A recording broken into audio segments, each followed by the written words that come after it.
Today, we are going to look at the most terrifying pet attacks on their owners. From an exotic pet lion that turned its back on its owner, to a snake that almost turned its owner its dinner. Let's jump straight into it. It was April 2nd, 2014. The Nevada sun beat down on the dry outskirts of Pahrump, where prefab homes and rusted trailers lined the dirt roads. One of them was a faded blue trailer on Elmsworth Drive, home to Carla Edmonds, a 52-year-old former veterinary technician who locals quietly referred to as the Lion Lady. Carla was a woman who believed she understood predators in ways others couldn't. Her neighbors often heard her talking to the massive creature behind her trailer in the same gentle tones she might use with a house cat. She had raised Zorro, a male African lion, from an 8-week-old cub after purchasing him from an unlicensed breeder with money from her father's inheritance. For 6 years, she documented every moment of his growth, photos of him in her lap as a cub, videos of bottle feeding, countless images of his magnificent mane as he matured into a 400-pound apex predator. What Carla failed to fully comprehend was the fundamental nature of the animal she called her baby. African lions, even those raised in captivity, retain every instinct honed by millions of years of evolution. A male lion's bite force exceeds 650 pounds per square inch, enough to crush bone instantly. Their retractable claws, over 2 inches long, are designed to grip and tear flesh from struggling prey. Most critically, lions are hardwired to respond to blood scent and movement with predatory aggression, regardless of their relationship with humans. Carla housed Zorro in a 1,500 square foot enclosure behind her trailer, reinforced with steel fencing that met minimum legal requirements, but lacked the double barrier safety system used by legitimate sanctuaries. Neighbors had grown accustomed to seeing her enter and exit the enclosure without protective equipment, relying solely on what she believed was an unbreakable bond of trust. That belief would prove tragically fatal. On April 2nd, Carla had been distracted all morning, fielding phone calls about a potential donation to help with Zorro's care. She had skipped lunch, focusing instead on preparing his afternoon meal, raw beef ribs that she cut by hand in her cramped kitchen. While working, she had nicked her finger on the knife blade, a small cut that bled freely but seemed insignificant enough to ignore. That nick on her finger, combined with a bowl of blood-slick meat, was all it took to turn a hungry predator into a killer. Lions possess an extraordinary sense of smell, capable of detecting blood from considerable distances. The scent triggers a predatory instinct that overrides training and any bond with humans. As the afternoon heat intensified, Zorro had begun his familiar pacing pattern, a sign of growing agitation and hunger that Carla had witnessed countless times before, his eyes tracking every movement in his vision. Standard feeding protocol at any legitimate facility would have required Carla to use the feeding chute or divider gate to separate Zorro before entering his space. Instead, she grabbed the metal bowl of blood-scented meat in one hand and a towel in the other, then unlatched the main enclosure door and stepped directly into the lion's territory. The moment Carla crossed the threshold, Zorro's demeanor shifted with terrifying speed.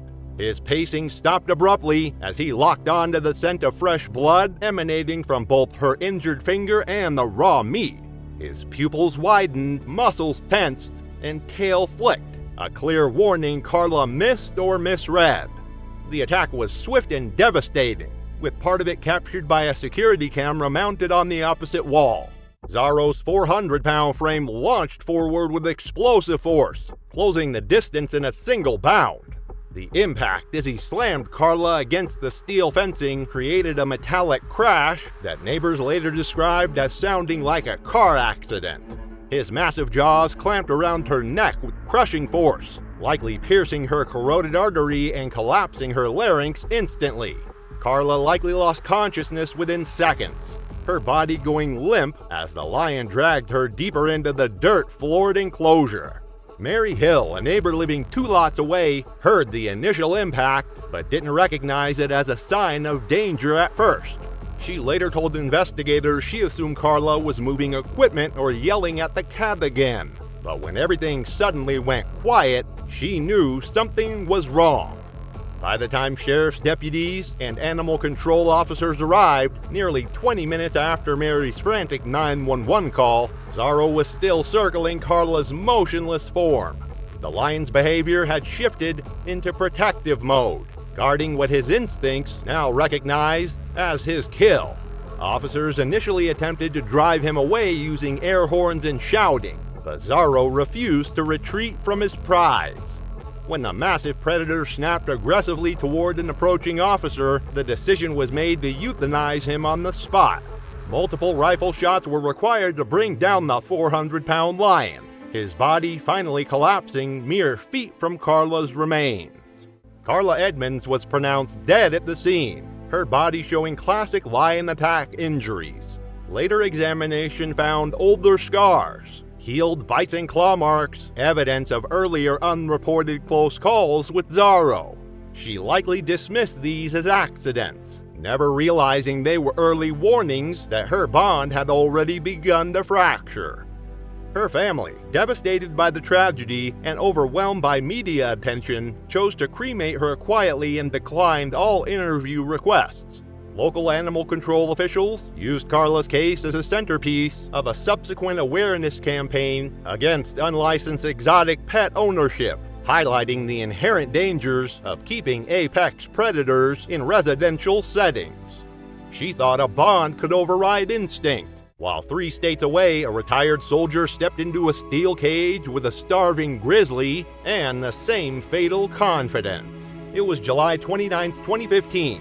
The California sun already beating down mercilessly on the rugged hills of Red Bluff, where Marcus Clay had carved out his solitary existence. The 58-year-old retired Army survival instructor stood at the edge of his property, surveying the half-acre steel-fenced enclosure that housed his most dangerous obsession, a 600-pound female grizzly bear named Masha.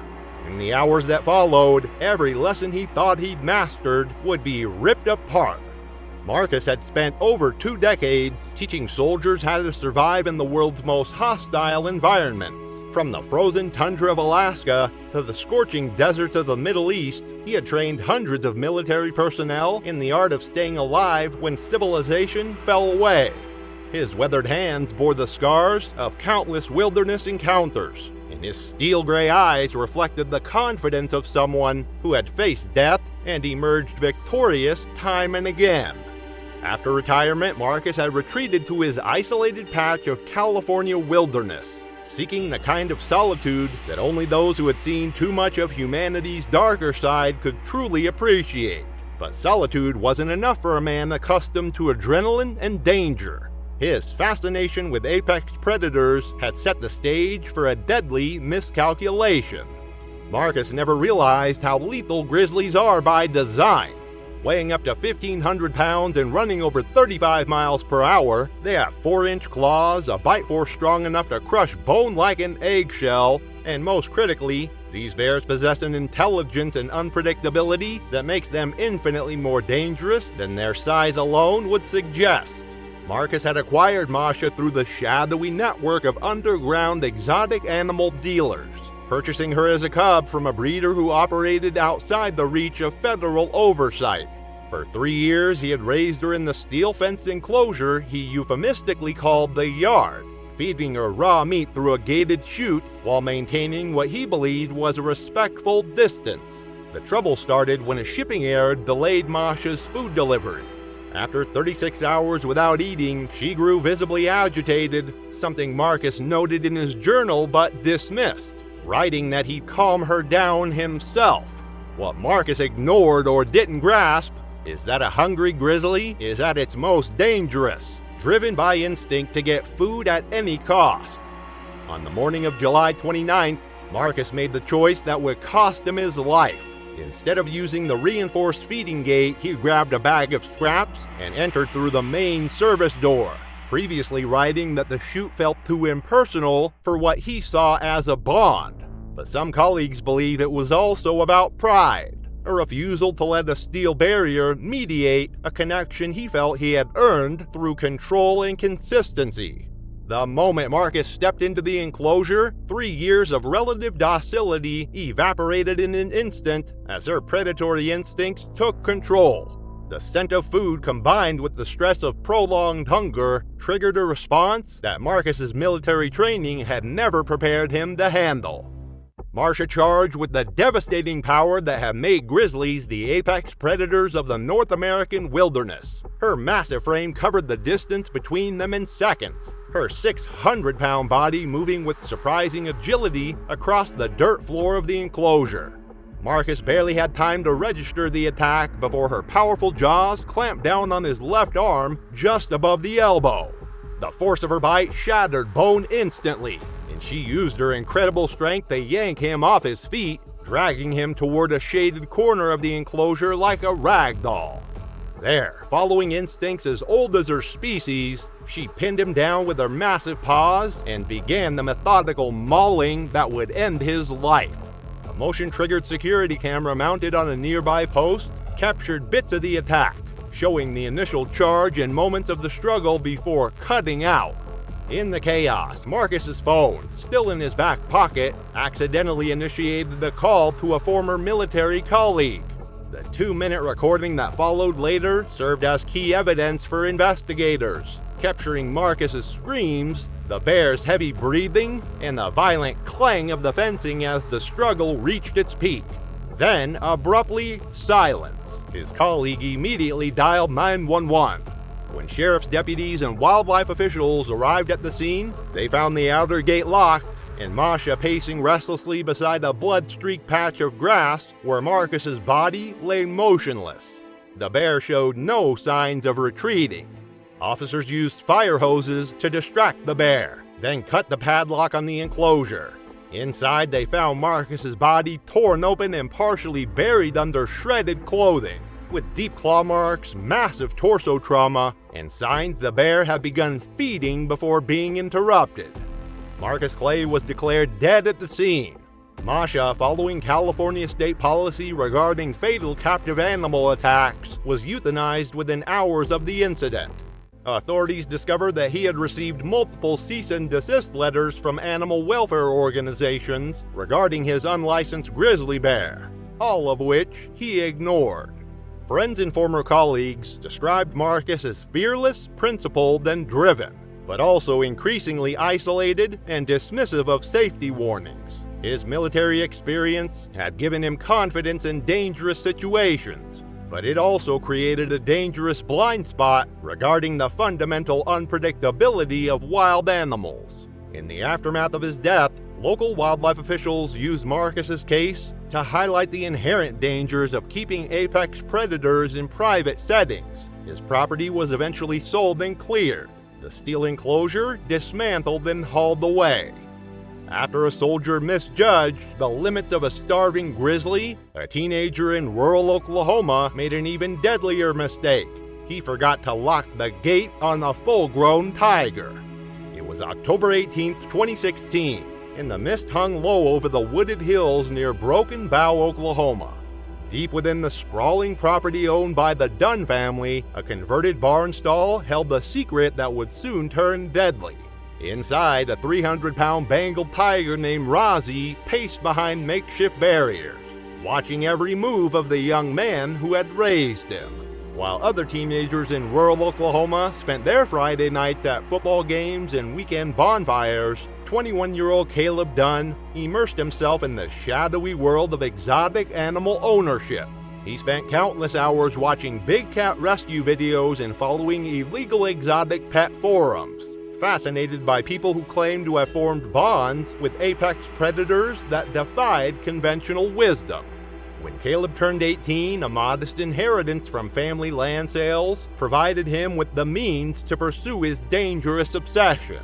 He contacted an unlicensed breeder in Texas who promised him a docile, hand-fed Bengal tiger cub that would be perfect for bonding. The seller assured Caleb that the animal would remain manageable and affectionate if raised properly from infancy. However, Caleb failed to understand the fundamental nature of the predator he was purchasing. Bengal tigers are among the strongest big cats, with with males weighing over 500 pounds and capable of taking down much larger prey. Their 4-inch claws and 1,000 psi bite can crush bone with ease. Crucially, even hand-raised tigers retain their instincts and may be more dangerous due to their lack of fear of humans. Caleb named the cub Rozzy and hid him in a converted stall at the edge of his grandparents' barn. Only 2 friends knew, sworn to secrecy, as Caleb shared plans to start a donation-based roadside attraction like ones he'd studied in rural Alabama and Missouri. His grandparents, both in their 70s, believed he was raising goats and had no idea a tiger was living in their barn. But tigers don't remain cubs forever, and by fall 2016, Rozzy had transformed into a magnificent and terrifying predator. At over 300 pounds, he had grown restless and powerful, his muscular frame barely contained by the makeshift enclosure Caleb had constructed from scavenged materials. The stall was reinforced with a patchwork of old fencing, kennel panels, and plywood. The enclosure's deadly flaw was its primitive security system, a chain-locked outer gate and a wooden inner divider that Caleb had to manually lift and secure each time he entered. This design required him to be inside the tiger's space while manipulating the barrier, a risky method no professional facility would allow. On the morning of October 18th, Caleb entered the stall to refill Rozzy's water barrel, a task he had done many times before. The security camera he had recently installed to monitor the enclosure captured footage that would later serve as key evidence for investigators. As he lifted the inner gate to pass the water barrel through, he became distracted by his phone, apparently attempting to capture a photo of Rozzy. In his momentary lapse of attention, he forgot to drop the lock bolt back into place, leaving the barrier unsecured. Rozzy, with the intelligence and opportunism that have made tigers apex predators for millions of years, immediately recognized the opening. He slipped through the divide, effectively cornering Caleb inside the confined space of the stall. The attack was swift and decisive. Tigers are ambush predators, evolved to kill large prey quickly and efficiently to minimize their own risk of injury. Rozzy struck low and fast, knocking Caleb off balance with a single swipe that tore through his thigh. As Caleb hit the ground, the tiger clamped down on his neck, crushing his airway and severing critical blood vessels in seconds. His arms flailed briefly before going limp. In the wild, tigers typically kill by delivering a crushing bite to the throat or back of the neck, severing the spinal cord or crushing the windpipe. This technique, perfected over countless generations, ensures a quick kill that prevents the prey from fighting back or escaping.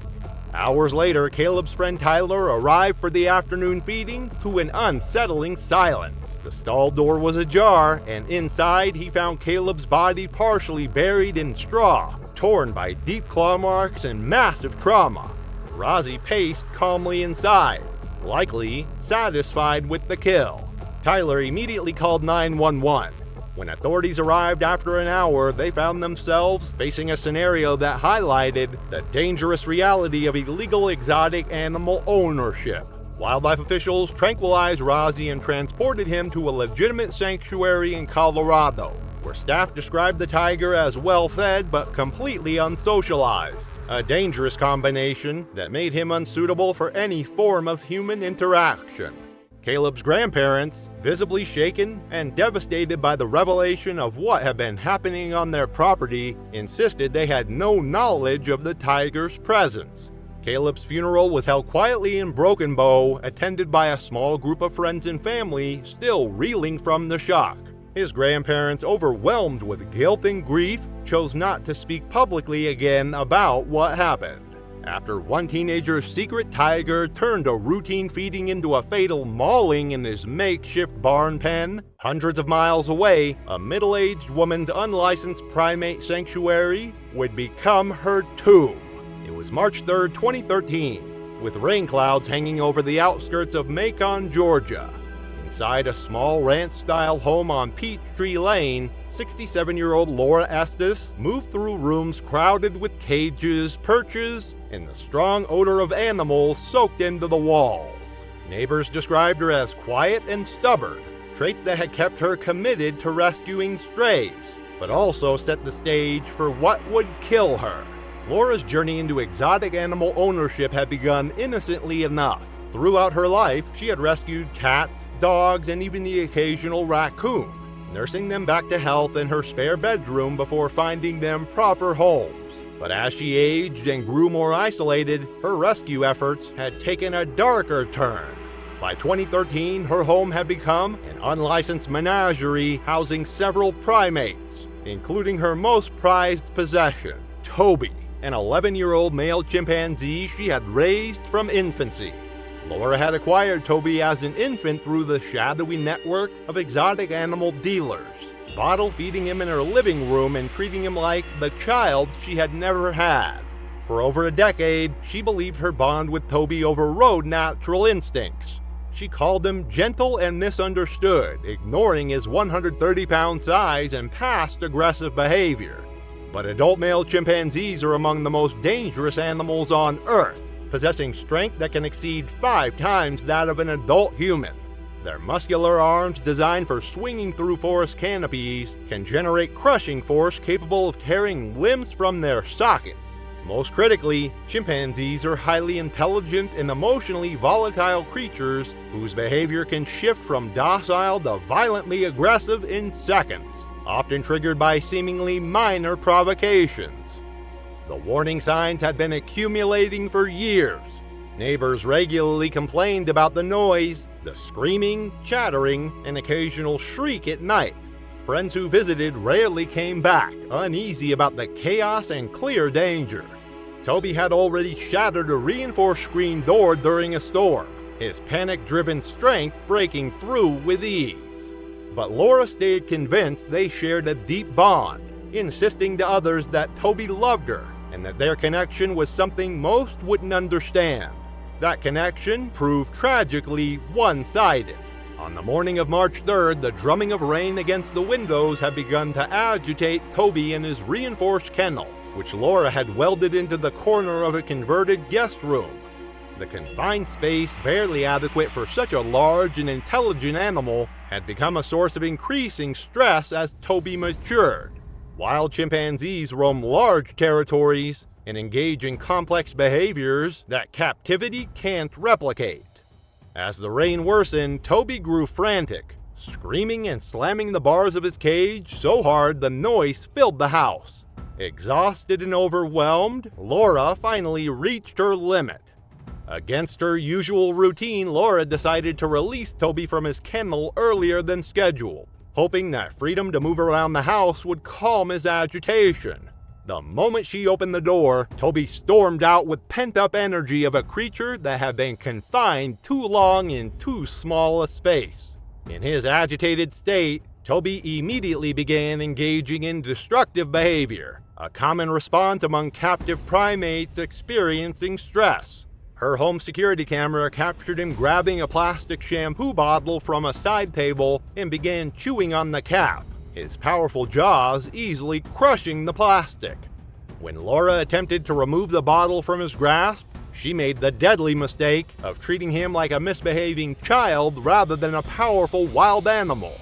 Chimpanzees are highly possessive creatures, and any attempt to forcibly remove an object they've claimed can trigger aggression. In that moment, Toby's perception of her shifted from caregiver to threat. The attack was swift and devastating. Toby slammed her against the doorframe with such force that the impact could be heard throughout the house. His powerful jaws clamped down on her left arm, his canine teeth easily severing tendons and crushing bone. Laura's screams filled the house as she stumbled backward, but Toby was far from finished. Following the attack patterns that chimpanzees use against rivals in the wild, he continued his assault with methodical brutality, biting, striking, and tearing at her face and scalp. He pulled clumps of hair from her head while his teeth inflicted devastating wounds to her arms and neck. In the chaos of the attack, Toby knocked over a table lamp, sending shards of glass across the floor. The crash, combined with Laura's increasingly desperate screams, finally attracted the attention of a neighbor who was walking her dog past the house. The woman immediately called 911. When police officers arrived minutes later, they peered through the living room window to see Toby pacing near Laura's motionless body on the floor. As officers entered through the rear of the house, Toby charged with the same explosive aggression he had shown toward Laura. Faced with a 130-pound primate in full attack mode, one officer fired twice. Toby collapsed in the hallway, just feet from the door, his body finally still after a lifetime of captivity. Laura Estes was pronounced dead at the scene, her body bearing the horrific injuries typical of a chimpanzee attack. Multiple facial lacerations, partial scalping, and deep bite wounds to her arms and neck. The coroner ruled her death as trauma consistent with prolonged mauling. The surviving primates in Laura's makeshift sanctuary, 2 capuchins and 2 macaques, were sedated and removed by animal control officers. After a legal battle with distant relatives who wanted them euthanized, all were eventually rehomed to accredited sanctuaries where they could receive proper care. Laura's funeral was held quietly at a small church in Macon, attended by a few neighbors and former co-workers. Her remains were cremated and no family members spoke publicly. Just as one woman's belief that her captive chimpanzee loved her ended in a glass-shattering nightmare, 4 years later in Florida, a veteran snake collector's decision to handle his 13-foot king cobra barehanded proved even more delusional. It was June 22, 2017. The Florida humidity hung heavy as the sun rose over suburban Gainesville. Inside a converted 2-car garage on Maple Street, Brent Lively moved methodically through his morning routine, surrounded by the carefully controlled environment he had created for some of the world's most dangerous reptiles. Brent was a 34-year-old who had earned legendary status in Florida's exotic reptile community, not just for his extensive collection, but for his brazen handling methods that made seasoned herpetologists cringe. His social media accounts were filled with videos of him free-handling venomous snakes, delivering impromptu educational lectures, while timber rattlesnakes coiled inches from his bare feet. His followers numbered about 3,000. Drawn to his charismatic confidence and apparent fearlessness around creatures that could kill with a single bite, Brent held a Class II permit for venomous reptiles, which legally allowed him to maintain his collection, but he was notorious throughout the community for bypassing basic safety protocols. While other handlers used hooks, tubes, and protective equipment, Brent preferred direct contact, believing his experience and intuition provided better protection than mechanical barriers. His garage was a high-end serpentarium with climate-controlled enclosures and labeled racks holding snakes from around the world.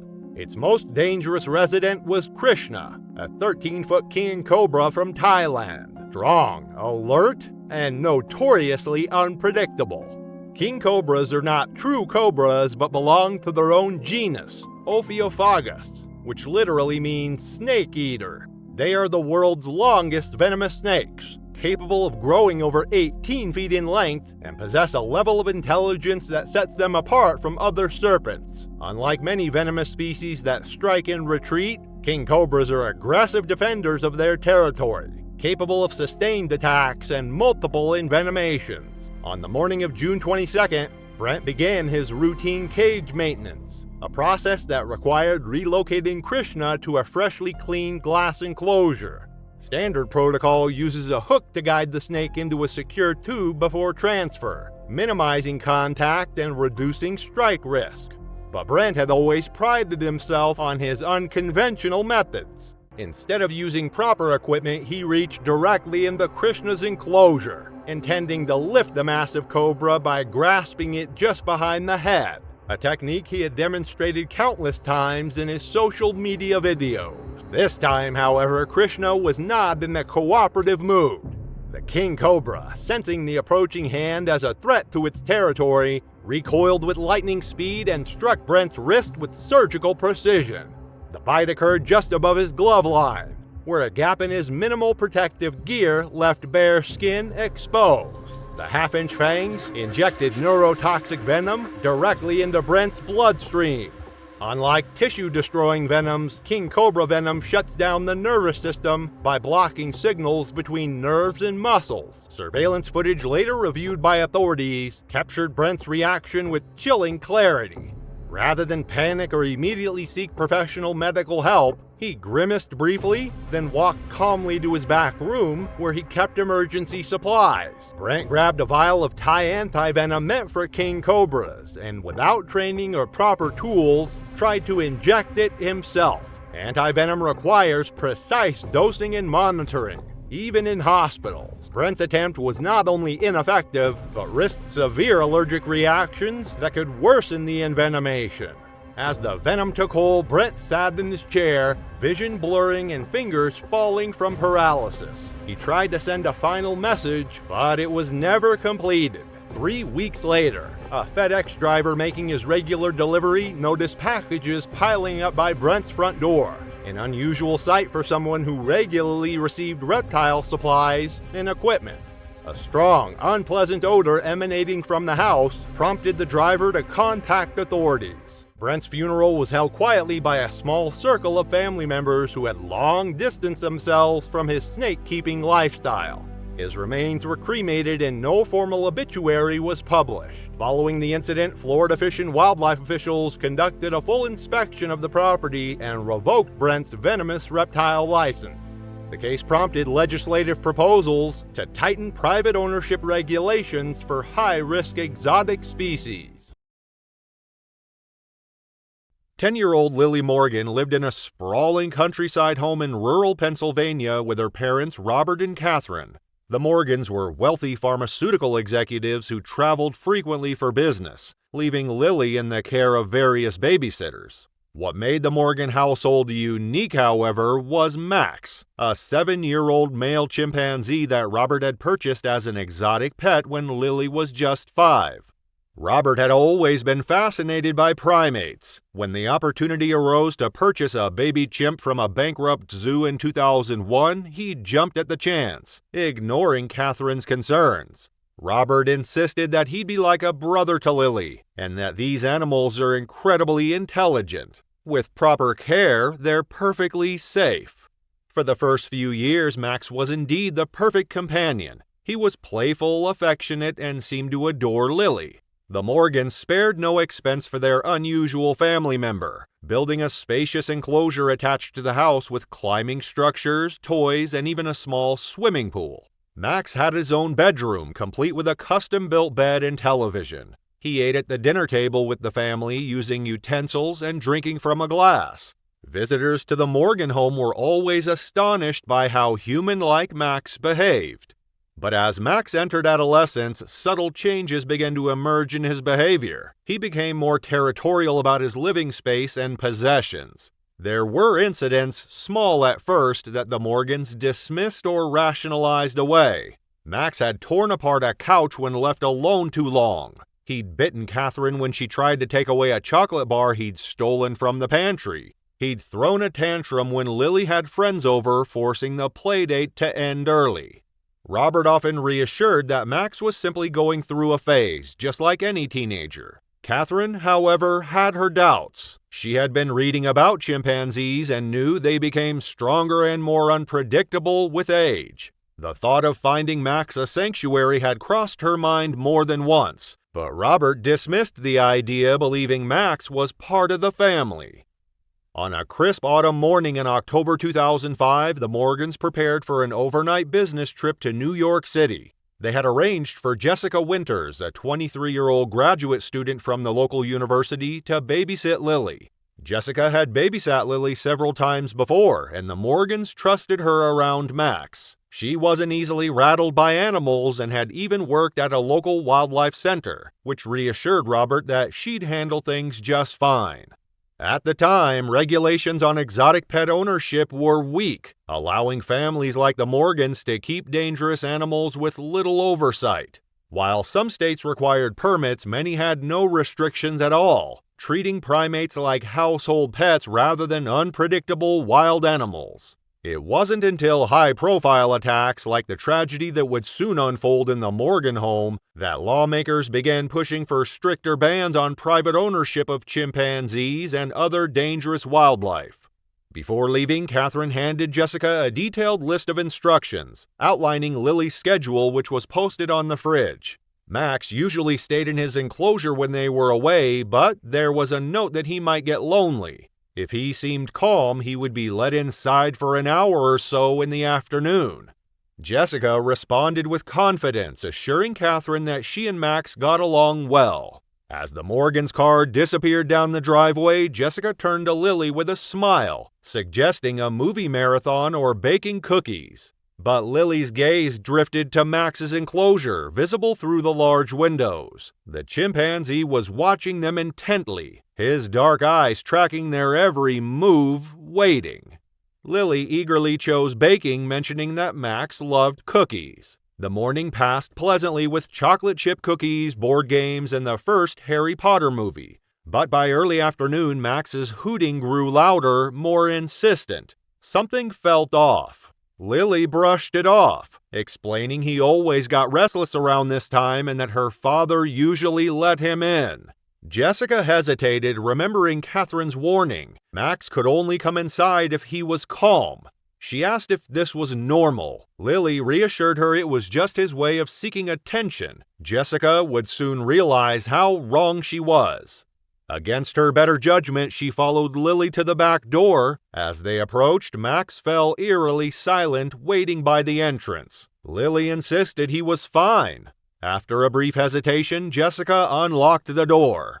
Max entered without issue, hugging Lily before settling on the couch with a picture book. Everything seemed normal. Then Jessica excused herself to use the bathroom. She asked if Lily would be okay for a moment. The girl, still beside Max, confirmed that they were just reading. Jessica had barely closed the door upstairs when a high-pitched scream sliced through the air, freezing her in place. She bolted down the stairs 2 at a time. The sight in the living room would haunt her forever. Max had transformed completely. His hair stood on end, his lips pulled back in a terrifying grimace. He had Lily pinned to the floor, his powerful hands gripping her arms. Blood streamed from a bite wound on Lily's cheek. Jessica screamed at Max, grabbing a nearby lamp and throwing it at the chimp. The lamp struck Max's back, causing him to release Lily momentarily. He turned toward Jessica, letting out a guttural scream that seemed to shake the walls. In that brief moment, Lily scrambled away, blood streaming down her face. Jessica yelled for Lily to run and lock herself in her parents' bedroom, positioning herself between the girl and the enraged chimp. Lily bolted for the stairs, but Max was faster. With incredible speed, he intercepted her at the bottom of the staircase, grabbing her by the hair and pulling her backward with such force that Jessica heard the sickening crack of Lily's head hitting the hardwood floor. Jessica lunged forward, desperate to help. She grabbed a fire poker from beside the fireplace and swung it at Max, connecting with his shoulder. The chimp howled in pain but didn't retreat. Instead, he charged at Jessica, knocking her to the ground with such force that the air was driven from her lungs. As she gasped for breath, Jessica fumbled for her phone in her pocket. Max turned his attention back to Lily, who lay motionless at the bottom of the stairs. The chimp began dragging her across the floor toward the kitchen. With trembling fingers, Jessica dialed 911 and frantically explained the emergency. She dropped the phone and staggered to her feet. From the kitchen came sounds that would forever be seared into her memory. The wet, tearing sounds of flesh and bone, punctuated by Max's frenzied grunts. She grabbed a heavy crystal vase from a side table and crept toward the kitchen doorway. What she saw made her vomit instantly. Max was hunched over Lily's small form, his hands and face covered in blood. The child's face was unrecognizable, her small body limp and still. Jessica hurled the vase with all her strength. It shattered against Max's back, sending shards of crystal flying. The chimp whirled around, his eyes wild with rage. He charged at Jessica, who turned and ran for the front door. Her fingers fumbled with the locks as Max's footsteps thundered behind her. Just as she yanked the door open, she felt his powerful hands grip her from behind. His teeth sank into her shoulder, tearing through muscle and tendon. The pain was blinding, white-hot, and all-consuming. Somehow, through sheer adrenaline, Jessica managed to elbow him with her other arm and break free. She stumbled outside, falling down the front steps, crawling across the gravel driveway as blood poured from her shoulder. Behind her, Max stood in the doorway, his massive frame silhouetted against the light from inside. For a moment, he seemed to consider pursuing her, but then he turned and disappeared back into the house. Jessica dragged herself to the road before collapsing, where a passing motorist found her and called for help. By the time emergency responders arrived, she had lost consciousness from the blood loss. Inside the Morgan home, officers discovered a scene of unimaginable horror. Lily's body lay in the kitchen, brutally mutilated. Max had retreated to his enclosure, but when officers approached, he charged, forcing them to shoot him. The Morgans returned to a nightmare. Lily was gone, their home a crime scene. The investigation revealed Max had shown increasing aggression in the weeks prior. The housekeeper recalled his possessiveness over Lily, sometimes preventing others from approaching her. A veterinarian had even recommended medication, but Robert dismissed the warning. Grief tore the Morgans apart. Within a year, they divorced. Robert moved away, unable to face the memories, while Catherine buried herself in community outreach programs, trying to rebuild her life in a way that made sense without Lily.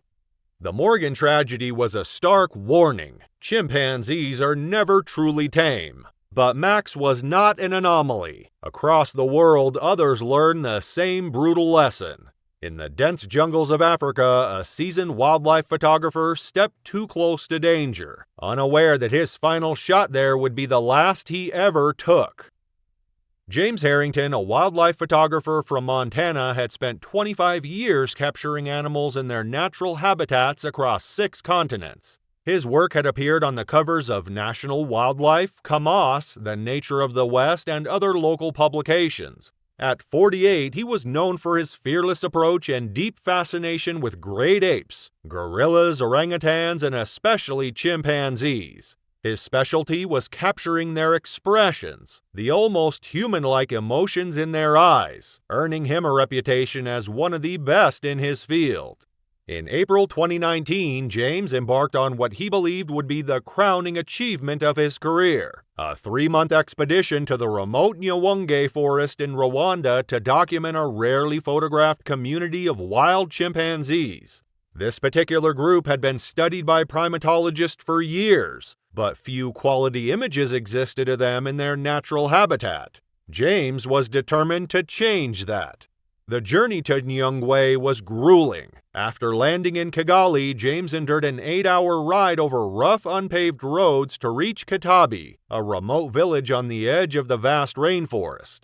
The 620-square-mile expanse was home to 13 primate species, including a formidable population of chimpanzees. His arrival stirred curiosity. Foreign visitors were rare, and a lone American with expensive camera gear even rarer. That evening, the village elder Mutara requested a meeting. Through a translator, he warned James of the dangers ahead. The chimpanzees were not the playful creatures shown in documentaries. They were territorial, unpredictable, and capable of brutal violence. A villager had been attacked just 3 years prior, losing an eye and several fingers. James listened but dismissed the warnings. He had photographed great apes across the world, gorillas in Uganda, orangutans in Borneo, chimps in Tanzania. He knew their behavior, how to keep his distance, when to back off. To him, the villagers simply didn't understand his expertise. The next morning, he set out with a local guide, Emmanuel, a man who had grown up in Kitabi and knew the forest intimately. Emmanuel echoed Mutara's warnings. The Nyungwe chimps were different, less accustomed to humans, more aggressive. For a week, James followed the rules, keeping the recommended 80 feet distance, relying on telephoto lenses. But the thick canopy made lighting difficult, and the images lacked the raw intimacy he craved. They weren't career-defining.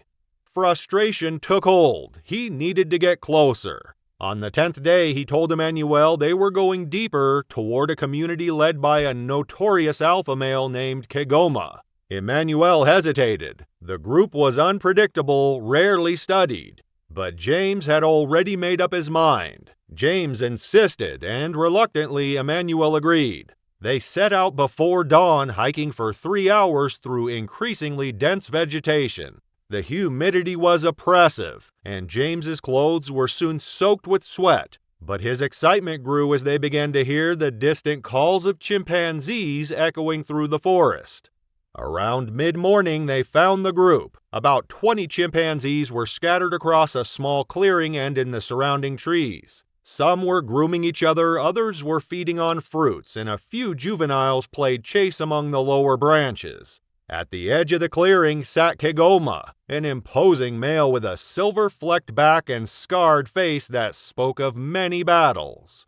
Emmanuel whispered to James that they should stay at the forest edge, observing from a distance. James nodded in agreement, but his eyes were fixed on his viewfinder. The lighting was perfect, dappled sunlight filtering through the canopy, illuminating the chimpanzees in a way that made their expressions come alive. But he needed to be closer. While Emmanuel was distracted watching a mother chimp with a baby clinging to her chest, James slowly began to edge forward into the clearing. He moved inch by inch, careful not to make sudden movements. His heart raced with a mixture of fear and exhilaration. This was what he lived for, the perfect shot, the image that would capture the essence of these remarkable creatures. He was now about 15 feet from Kegoma, half of the recommended safe distance. Through his lens, he could see every detail of the alpha male's face, the intelligent eyes, the expressive brow, the powerful jaw. James's finger hovered over the shutter button. Just a few more shots and he would retreat to safety. Suddenly, Kegoma's head snapped up. He looked directly at James, their eyes meeting through the camera lens. Something in the chimp's gaze changed, a flash of recognition. Then, what James could only interpret as anger. Kegoma's hair bristled and he rose to his full height, nearly 5 feet tall, but with the strength of several men. Emmanuel shouted from the forest edge, urging James to back away slowly. But it was too late. Kegoma let out a piercing scream that sent birds scattering from the treetops. The other chimpanzees immediately responded, their playful demeanor transforming into alert vigilance.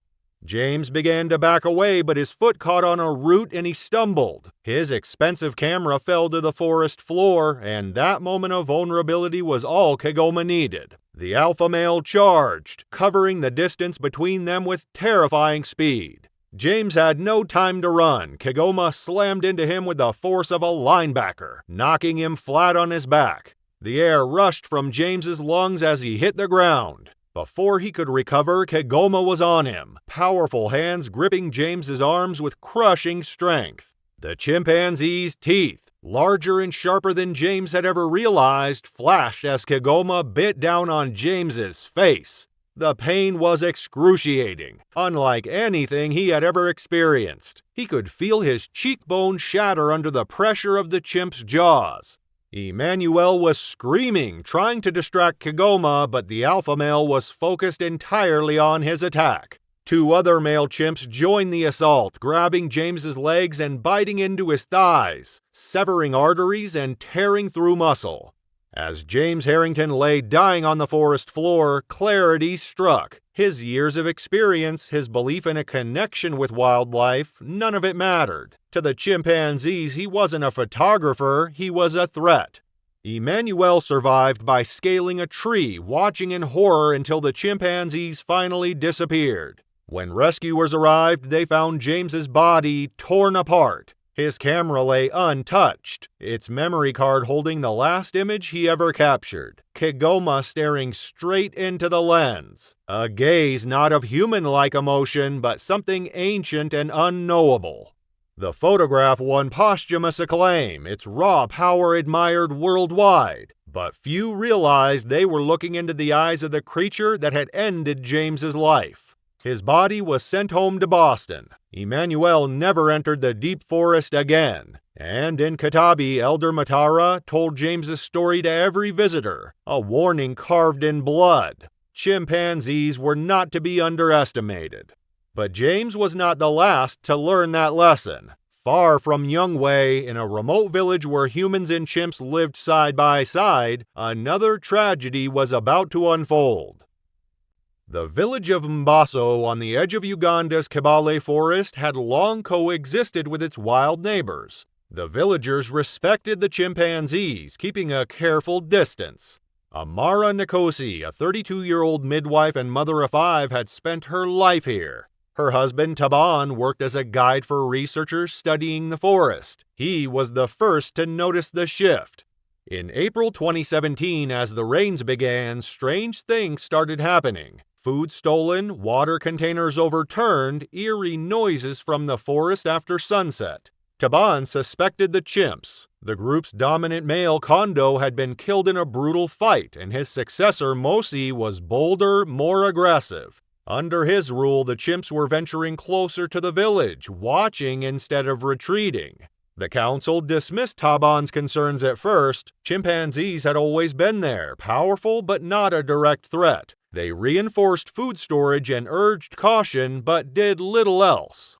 Then things escalated. A cassava field was destroyed overnight. Clothes vanished from drying lines. Villagers spotted chimps standing their ground at the forest edge, hooting, drumming, shaking branches. One evening, Amara's eldest son, Jabari, came running home in terror. He had been gathering firewood when 3 chimps followed him, creeping closer, charging forward before stopping.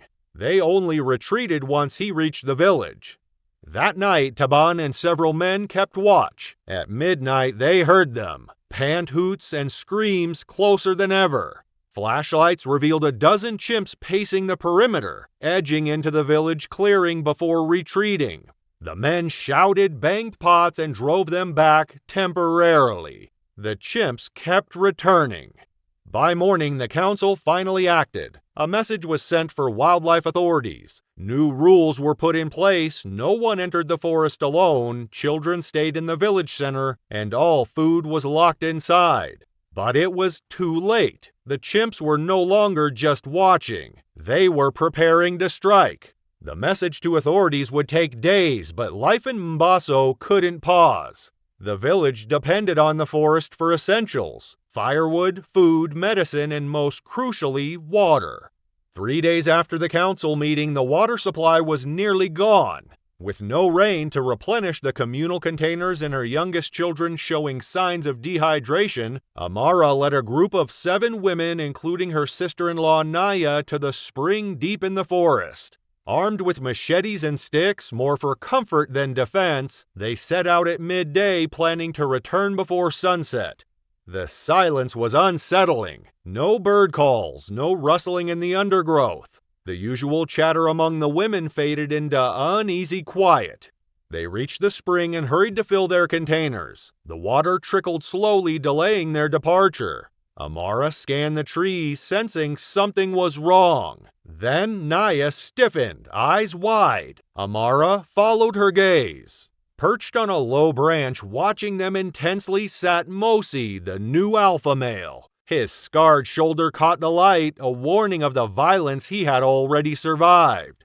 Amara signaled for the women to gather their water containers and move slowly back toward the path to the village. They had nearly reached it when the forest erupted with sound. Pant hoots, screams, and the crashing of bodies through vegetation. Suddenly, chimpanzees appeared from all directions. At least 15 of them, mostly males, moving with purpose toward the group of women.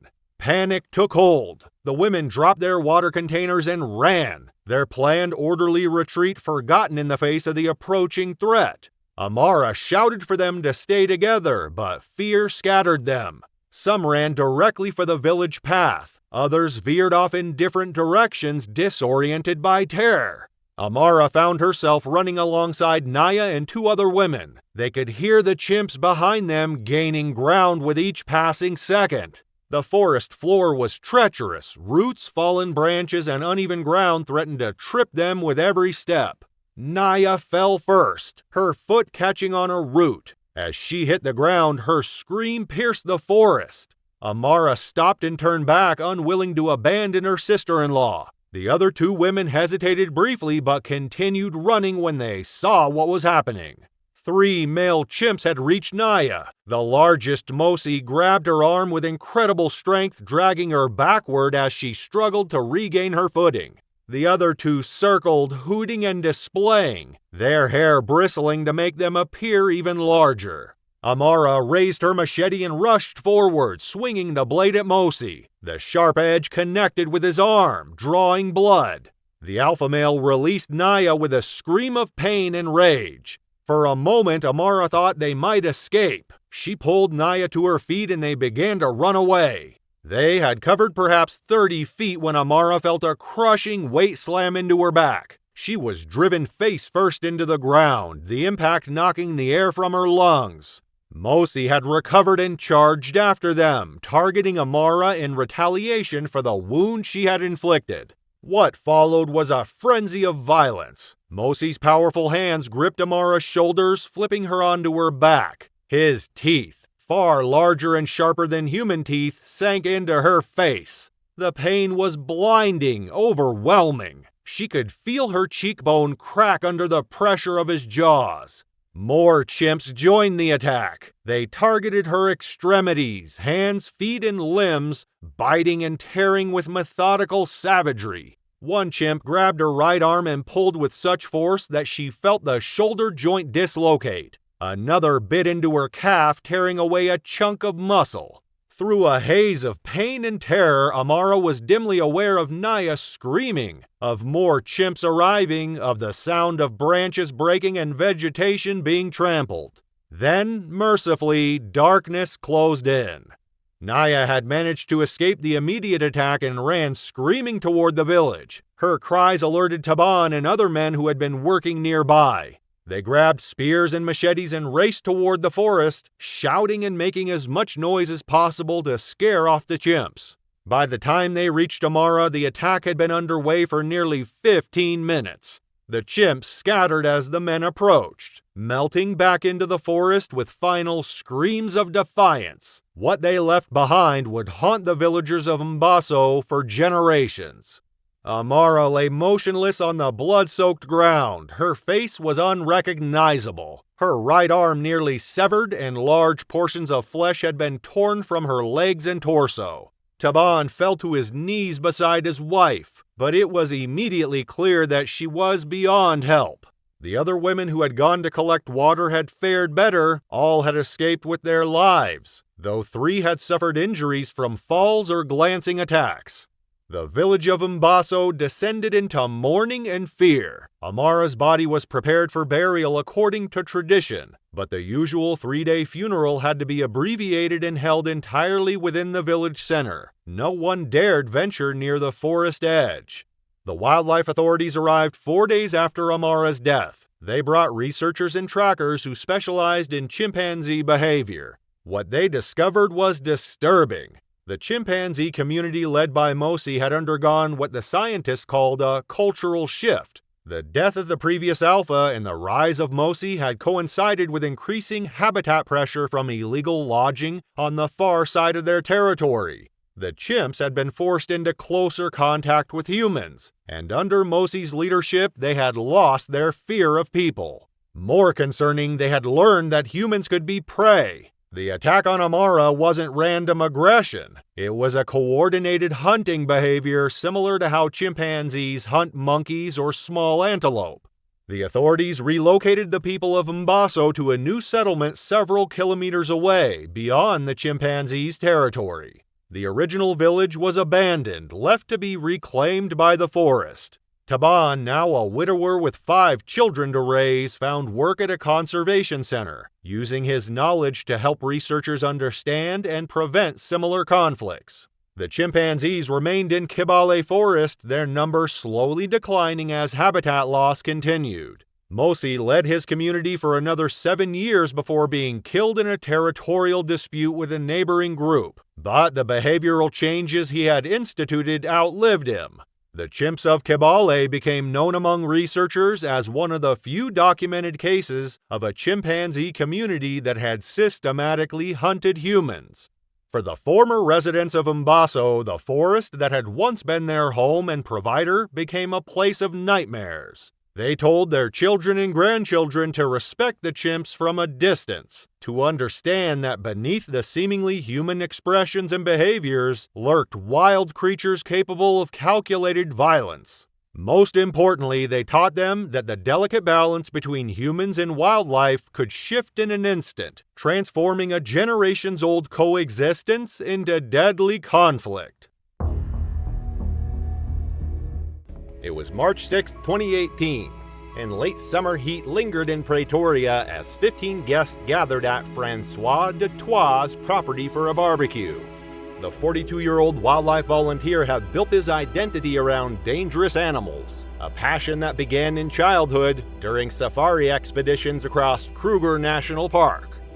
Francois thrived on admiration and attention. Friends described him as charismatic but reckless, someone who constantly pushed boundaries to impress others. What started as conservation work had transformed into something darker, a need to prove his dominance over nature's most feared predators. 2 decades of working with rejected animals had given Francois dangerous confidence. He believed he possessed some mystical connection with the wild creatures, often telling visitors that animals could sense his pure intentions. This delusion had been reinforced by years of successful interactions, creating a feedback loop that would prove fatal. His pride and joy was Napoleon, a magnificent male lion he'd raised by hand after the cub was rejected by its mother. The custom-built enclosure dominated his property's eastern section, measuring 60 by 40 feet with steel fencing over 12 feet high. Inside, Napoleon paced with fluid grace, his golden mane rippling as 420 pounds of pure predatory muscle moved with deceptive calm. African lions represent nature's most efficient killing machines. They can sprint up to 35 miles per hour, leap more than 12 feet horizontally, and generate bite forces exceeding 650 pounds per square inch. Even captive-raised lions retain fundamental predatory instincts that no amount of human contact can eliminate. As twilight painted the sky, Francois retrieved a bucket of fresh raw meat from his shed. His guests formed a semicircle around the fence, pulling out smartphones in anticipation of another feeding demonstration. The wine consumed during dinner had made Francois more boastful than usual. He stepped into the buffer area, then unlocked the inner gate, entering Napoleon's territory directly. The attack was sudden and devastating. Napoleon launched himself forward with explosive power, both front paws striking Francois simultaneously in the chest and shoulders. Before he could process what was happening, Napoleon's massive jaws clamped around his neck with surgical precision, the 4-inch canine teeth penetrating deep into soft tissue. The sound of crushing vertebrae was audible to horrified guests. Francois' cervical spine snapped like dry kindling under immense pressure.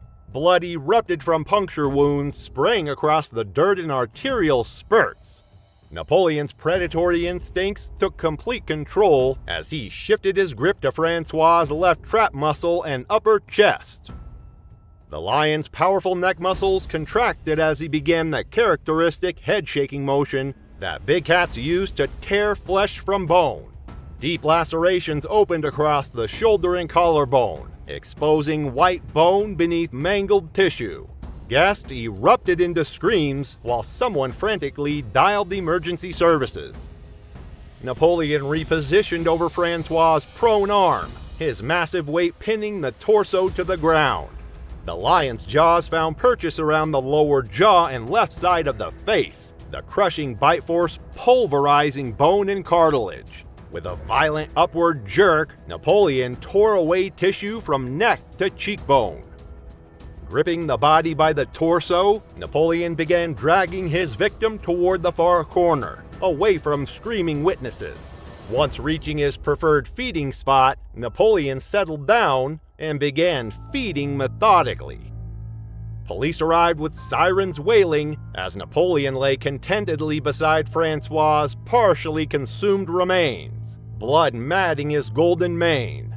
A veterinarian from Johannesburg Zoo arrived with a tranquilizer rifle, but only after Napoleon collapsed unconscious could emergency personnel recover what remained of Francois de Troyes.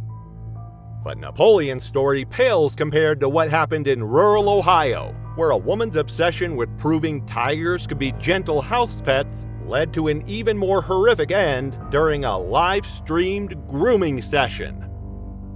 It was November 18, 2014, and thick strands of oak and maple trees bordered the Kemp residence in Knott County, Ohio. The remote farmhouse sat on 6 acres surrounded by rolling hills, the perfect setting for Valerie Kemp's dangerous obsession with proving that apex predators could be loving companions.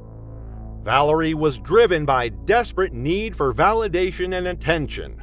At 42, she'd spent most of her adult life feeling invisible and unremarkable. Her marriage ended in bitter divorce. Her children rarely visited, and she struggled with profound loneliness. The exotic animal community had become her refuge, a place where she could reinvent herself as an expert. Her transformation from lonely divorcee to self-proclaimed big cat expert had been gradual but complete.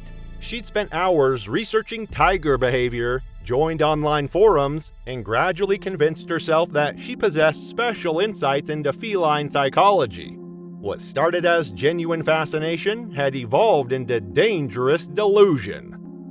Valerie had built a passionate community of viewers who tuned in regularly to watch her interact with Shiva, a magnificent Bengal tiger she'd raised from a 6-week-old cub.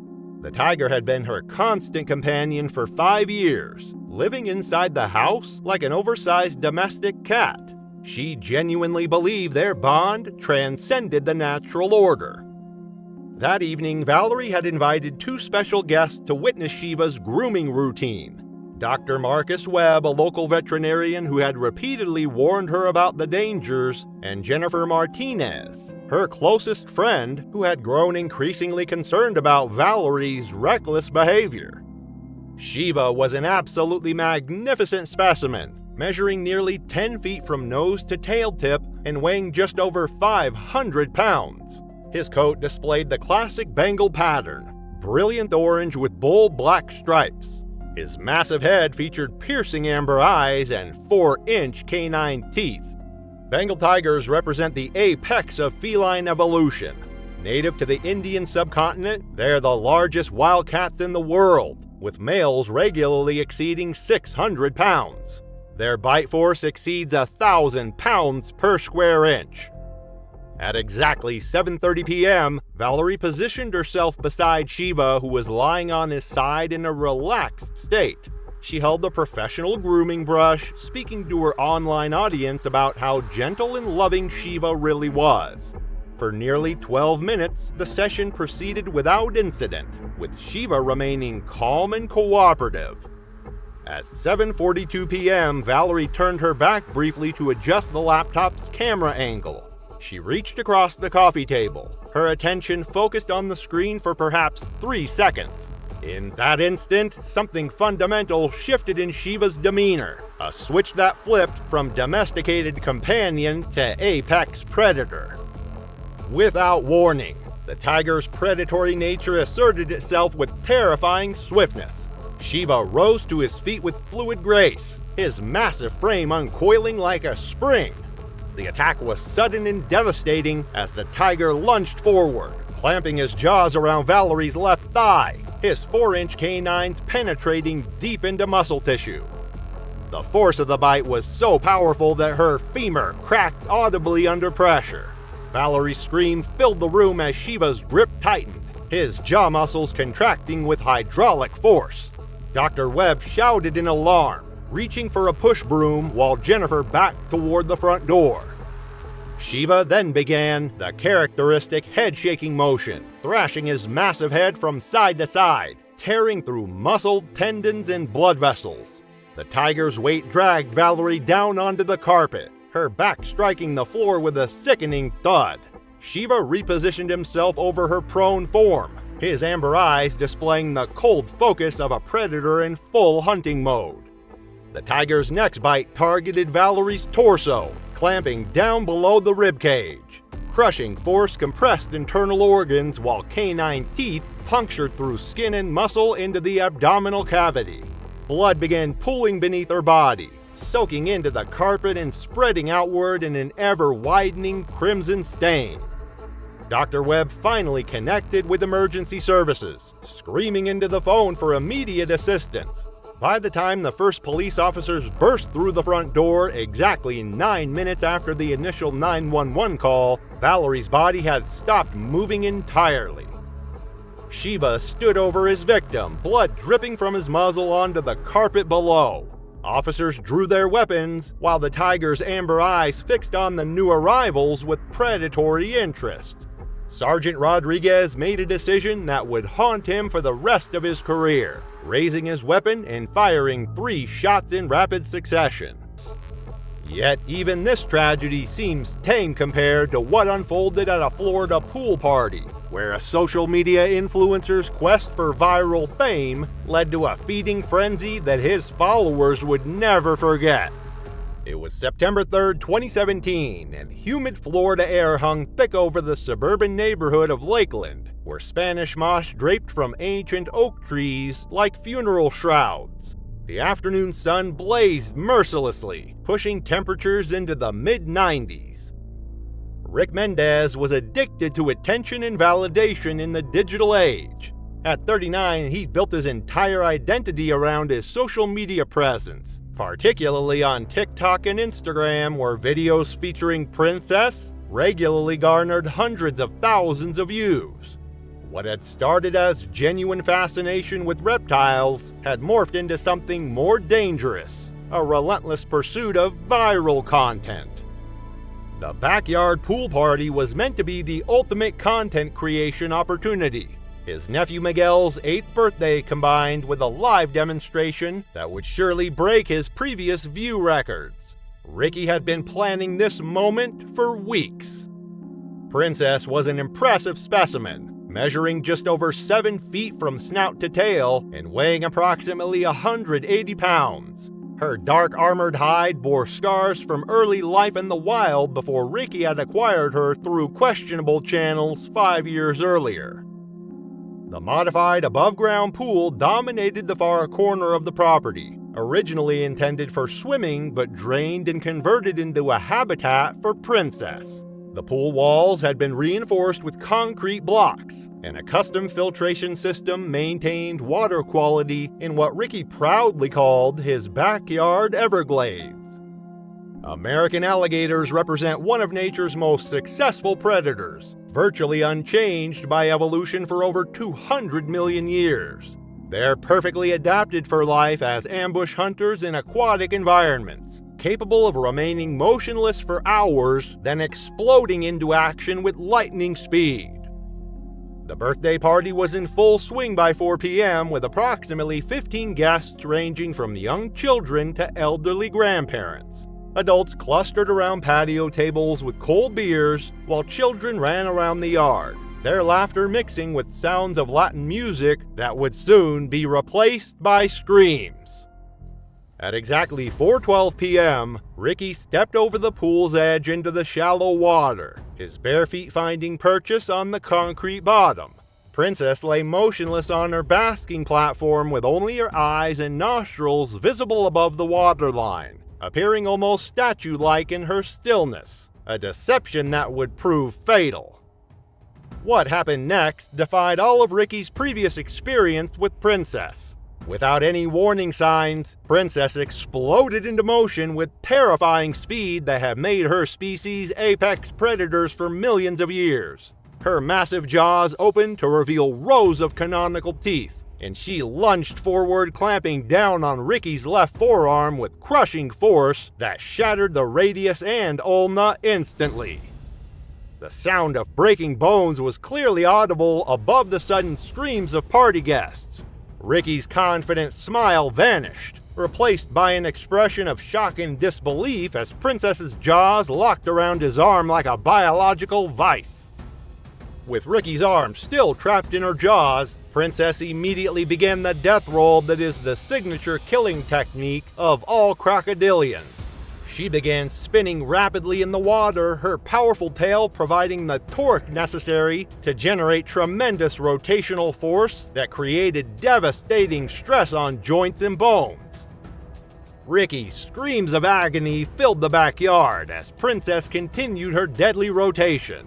His left arm, still locked in her jaws, began to separate from his shoulder as tendons, muscle, and ligaments were stretched beyond their breaking point.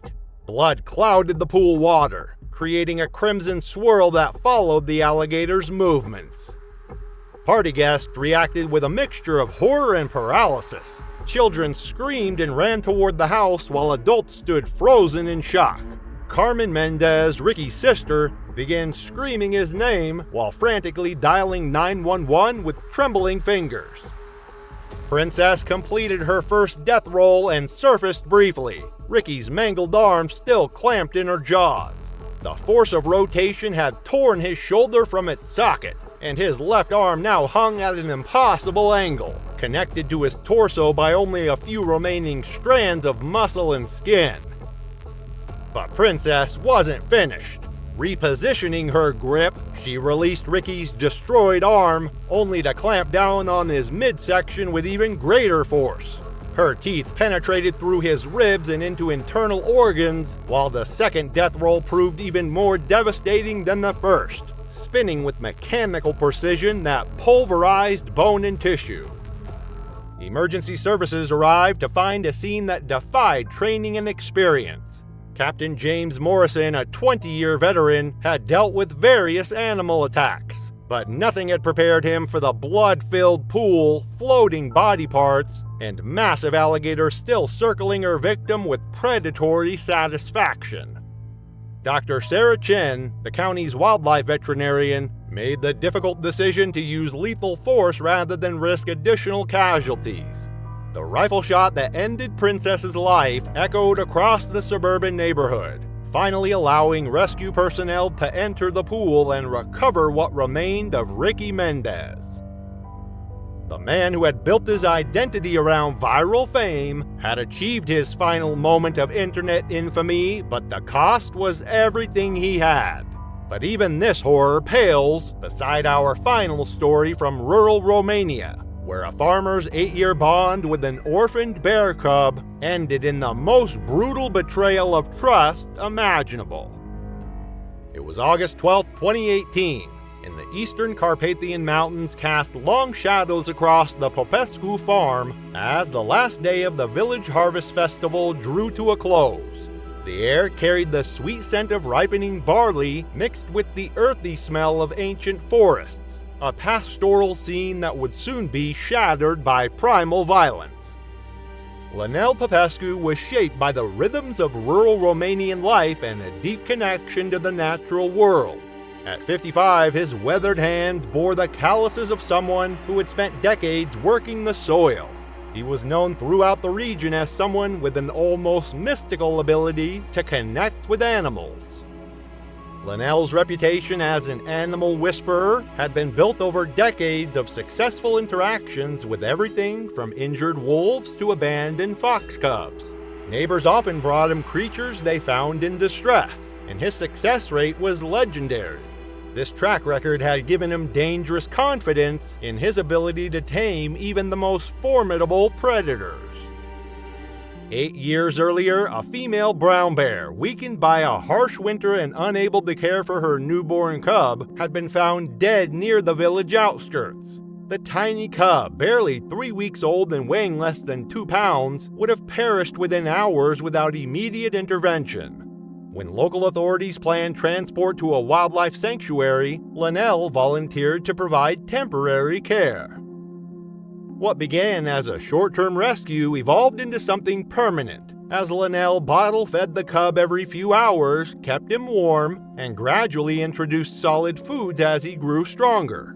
The bear, whom Lionel named Ursu, simply bear in Romanian, thrived under his care and quickly became attracted to his human caretaker. As Ursu grew from a helpless cub into a powerful adult, Linnell constructed a specialized enclosure within his barn, measuring 20 by 30 feet with reinforced wooden walls topped by steel mesh. The space was designed with genuine care for the animal's comfort, complete with climbing structures, a small pool, and areas for both sun and shade. On this August afternoon, the Harvest Festival had drawn several local families to the farm for a traditional end-of-season celebration. Children ran through the barley fields while adults shared homemade tuica and discussed the year's crop yields. The highlight was always Linnell's demonstration with Ursu, an event that had become legendary throughout the region. Eurasian brown bears represent one of Europe's most formidable predator species, commanding both fear and respect from humans for millennia. Adult males can weigh over 600 pounds and stand nearly 4 feet at the shoulder, with curved claws up to 4 inches long and massive jaws designed for crushing and tearing. As the afternoon sun began to descend behind the Carpathian peaks, Linnell prepared for his demonstration. A group of 12 people gathered around the steel bars, including several children who pressed their faces against the mesh for a better view. Among the spectators were longtime neighbors, visiting relatives, and a few tourists who had heard about the famous tame bear. Linnell announced in his methodic Romanian dialect that Ursu was very special, explaining how he'd raised him from a tiny cub and that the bear knew he was family. He unlocked the heavy steel door, carrying a bucket filled with meat scraps, fish, and chunks of bread, the same routine they'd performed hundreds of times before. Linnell stepped confidently into the enclosure, his boots echoing on the concrete floor. Ursu approached slowly, his massive form moving with deceptive grace. At full size, the bear stood nearly as tall as Linnell when on his hind legs, and his bulk made the human appear almost childlike in comparison. But something was different this time. Perhaps it was the presence of many strangers, the unusual sounds and scents carried on the evening air, or some subtle change in Ursu's psychological state that had been building over months or years. Whatever triggered the bear's behavior, it deviated catastrophically from their established pattern. Without warning signs, no defensive posturing, no vocalizations, Ursu suddenly lunged forward with explosive power. His massive jaws opened to reveal 4-inch canine teeth, and he clamped down on Linnell's right shoulder with devastating force. The sound of breaking bones was clearly audible to horrified spectators. Linnell's confident expression vanished, replaced by shock and agony as Ursu's teeth penetrated through his heavy work shirt deep into the muscle and bone beneath. The bucket flew from his hand, scattering food across the concrete floor in a grotesque parody of their usual feeding ritual. Ursu's attack followed the typical pattern of brown bear aggression, a series of powerful bites and swipes designed to quickly incapacitate any threat. With Linnell's shoulders still locked in his jaws, the bear began shaking his massive head from side to side, tearing through muscle, tendons, and ligaments with horrifying efficiency. Spectators erupted into screams, while children were pulled away from the bars by panicked parents. Someone began shouting for help in Romanian, their voice cracking with panic and desperation as the peaceful harvest celebration transformed into a scene from humanity's darkest nightmares. Ursu released his grip only to immediately clamp down on the farmer's chest, his powerful jaws encompassing nearly the entire width of the torso. The bear's weight, over 650 pounds of muscle and bone, drove Linnell to the concrete floor with crushing force. The impact drove the air from his lungs and likely fractured several ribs even before Ursu's teeth found their mark. Blood began pooling beneath the body, spreading across the gray concrete in an ever-widening stain. Linnell's attempts to defend himself were pathetically inadequate against such overwhelming strength. His hands pushed weakly against the massive head, but it was like trying to move a mountain with bare fingers. George Popescu, Linnell's younger brother, grabbed a pitchfork and began striking the steel bars, creating a loud clanging sound in hopes of distracting the bear.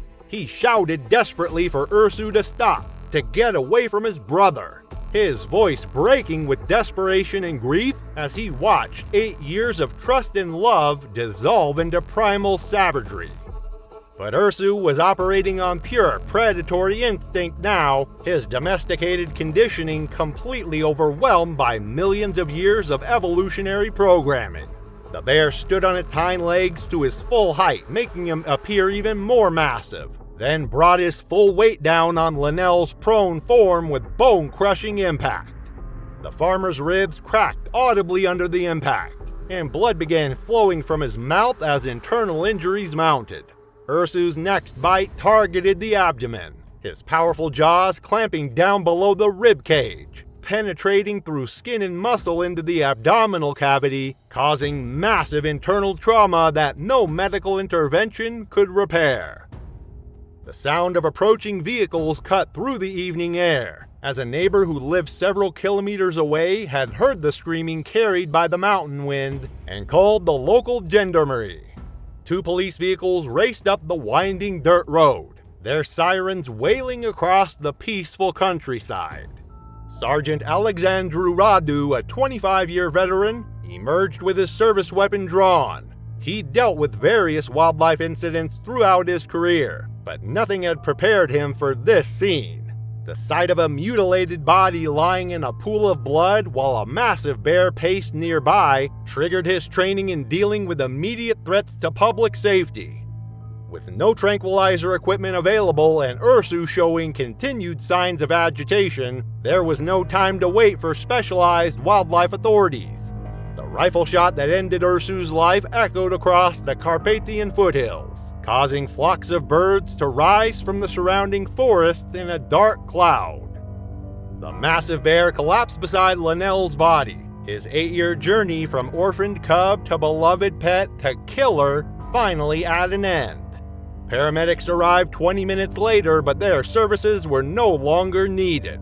The coroner's examination revealed massive trauma to the chest and abdomen, multiple fractured ribs, a broken femur, and catastrophic blood loss that had drained the life from a man who believed love could conquer nature's most fundamental laws. On January 10, 2010, a biting winter wind swept through the quiet streets of Southwold, Ontario. Snow blanketed the fields and frost clung to the bare branches of the trees surrounding the rural properties on the outskirts of town. The morning light cut through the gray sky, illuminating the small, peaceful community. But behind the serenity of this picturesque scene was a man whose passion for the extraordinary would lead to a tragedy no one could ignore. Norman Buwalda was known in the area as a unique and eccentric figure. At 66 years old, he had spent decades cultivating his love for exotic animals, dedicating his time and resources to creating a private sanctuary on his sprawling property. Neighbors often spotted him tending to his enclosures or working on improvements to his animal habitats. To those who knew him, Norman was meticulous, detail-oriented, and deeply proud of his unusual lifestyle. He had spent years building his reputation as a responsible exotic animal owner, even serving as the head of the Canadian Exotic Animal Owners Association, where he advocated for those who shared his passion. Norman wasn't just a man with a fascination for exotic creatures, he was a dedicated caretaker who believed he had a special connection with the animals he raised. His 650-pound Siberian tiger was the crown jewel of his collection. Along with a lion, a cougar, and several smaller wild cats, the tiger was a source of both pride and controversy in the community. Despite meticulous upkeep of the enclosures and adherence to provincial regulations, Norman's collection of dangerous predators had long been a point of contention for his neighbors. Many worried about the risks posed by such powerful animals in a residential area. But Norman remained steadfast, often pointing to his spotless inspection record as proof of his capabilities. In 2004, his prized tiger attacked a 10-year-old boy visiting with his family. The boy, working on a school project about Siberian tigers, got too close to the enclosure and the tiger's claws reached through the fence, leaving the child permanently scarred. The incident sparked outrage and legal battles, but Norman faced no repercussions, retaining ownership of the tiger and continuing his work with the animals he loved. That cold January morning began like many others for Norman. He rose early, fed his dogs, and prepared to tend to the tiger that had become the centerpiece of his life. His routine, repeated countless times, had dulled his sense of the risks involved. Bowl of raw meat in hand, he approached the enclosure where the massive tiger paced in anticipation of its morning meal. Norman's setup mirrored professional zoos, with a large main cage for the tiger's enrichment and a smaller holding pen for safe feeding and maintenance.